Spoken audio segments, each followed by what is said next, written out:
Hello everyone, সবার কি অবস্থা, কেমন আছেন? আসসালামু আলাইকুম।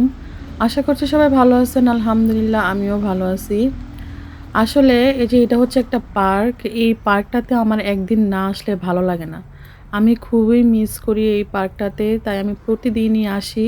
আমি সকালবেলা আসি হাঁটতে। মাঝে মধ্যে বসে আপনাদের সাথে লাইভ করি, লাইভ শেয়ার করি, আড্ডা দেই।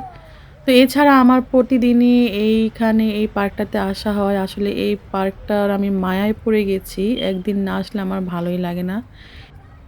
এই পার্কটার প্রত্যেকটা কোণা আমার পরিচিত। প্রত্যেকটা কোণার মায়ায় পড়ে গিয়েছি আমি। আর প্রকৃতি এত সুন্দর গাছপালা, গাছ সবুজ প্রকৃতি, মানে আপনি যেদিকে তাকাবেন সেদিকে শুধু সবুজ আর সবুজ।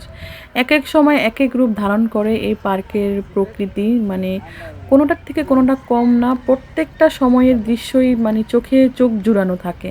মনোমুগ্ধকর চোখ জুড়ানো দৃশ্য থাকে। তো এখন গাছে সব নতুন পাতা, নতুন পাতা তো সবুজ দেখা যায় বেশি। তো এই মুহূর্তে পার্কে আসলে মানে সবুজটা চোখে লাগার মতো, দেখতে বেশি সুন্দর লাগে। এখন তো লন্ডনে আস্তে গরম পড়তেছে, সামার চলে আসতেছে। তো এখন পার্কে প্রচুর মানুষ আসে বিকেলবেলা, সকালবেলা। বাচ্চারা অনেক খেলাধুলা করে, মানুষ অনেক হাঁটাহাঁটি করে, অনেক এনজয় করে, পার্কে এসে পিকনিক করে। বিভিন্ন স্কুল থেকে আসে, ফ্যামিলি নিয়ে আসে। তো আমিও কিন্তু আসি এই পার্কে আমার বাচ্চাদের নিয়ে। তারপরে বিভিন্ন খাবার-দাবার রান্না করে নিয়ে আসি। আমরা বিছানা বিছিয়ে সেখানে বসে পিকনিকের মতো, একটা ছোটখাটো পিকনিকের মতো করি পরিবারের সাথে। খুবই মজা লাগে, আনন্দ লাগে গাছের নিচে বসে। গাছের ছায়ায় মানে সবুজ প্রকৃতির দৃশ্য দেখি, উপভোগ করি। আর নিচে বিছানার মধ্যে বসে মানে আমরা খাবার খাই। এটা সত্যিই খুব মজা লাগে তখন, মানে আনন্দ লাগে মনের ভিতরে। বাচ্চারাও খুব এনজয় করে, আমরাও খুব আনন্দ করি, এনজয় করি।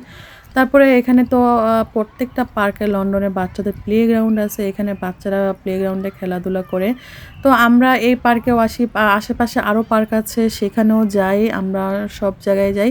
তো এটা তো, এই পার্কটা তো আমার বাসার সামনে। তো এই পার্কটাতে আমার বেশি আসা হয়। আর এই পার্কটার প্রতি আমার একটা মায়া জন্মায় গেছে। কখনো যদি আমার এই এরিয়া ছেড়ে চলে যেতে হয়, আমার খুবই খারাপ লাগবে। এই পার্কটার জন্য আমি খুবই মিস করব। কারণ এই পার্কটা থেকে যদি দূরে কোথাও বাসা নিই তাহলে তো আর এখানে আসা সম্ভব না।